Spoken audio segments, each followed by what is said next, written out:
আপনাদের ওই যে পাগল একটা বাইরে ইদানিং, পাগলটা আত্মপ্রকাশ করছে, এটার নাম কি ফজলুর রহমান নি, কিশোরগঞ্জ বাড়ি।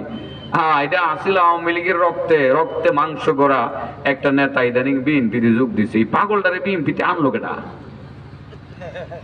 হে কইতেছে ওয়াজ মাহফিল হইব, নাচ হইব, গান হইব, যাত্রা হইব, হুরুস হইব, সব হইব। কি এর এত ওয়াজ বাইরে গেছে, দেশটারে নষ্ট করে ফেলতেছে, গুমরা বানাই ফেলতেছে। ওয়াজ বেশি হইতেছে দীক্ষা বলে বলে দেশ গুমরা হয়ে যেতেছে গা। যাত্রা হইব, গান হইব, সব হইব এ দেশের মধ্যে। এর লাগিয়ে বলে মুক্তিযুদ্ধ করছিল। এই পাগলটারে বিএনপিতে আনছে। এই আপনারা যদি কেউ আলম সাহেবের লোকের পরিচিত থাকতে দেখেন, একটু জানাই দিয়েন সে পাগলটারে থামাইবার লাগে। আমরা তো জানি যে বিএনপির আমাদের যে মেজর জিয়া ছিলেন, উনি ইসলামী মূল্যবোধে বিশ্বাসী ছিলেন। এই দলের মধ্যে আওয়ামী লীগের রক্ত মাংসে গড়া এই পাগলটারে কেড়ে হেরা আনলো।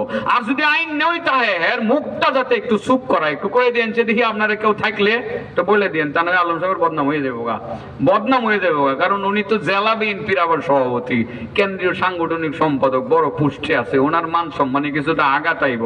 আপনারা যদি কেউ থাকেন আলম সাহেবের সাথে দেখাও একটু বললে দিয়েন যে হেল্লা কাম তাই না ধরেন, হয়তো হ্যার মুখটারে সামলাইতে কোন নাইলে তোর থেকে বাইশকে পরিষ্কার করে দিয়ে কোন তুই যেন আসলি হেন যা, তুই যেন আসলে হেন যায়। পাগল তো নষ্ট করে লাগব, পরিস্থিতি নষ্ট করে লাগবে। এটা কিশোরগঞ্জের নেতা, এই জন্য বললাম নাম তার ফজলুর রহমান।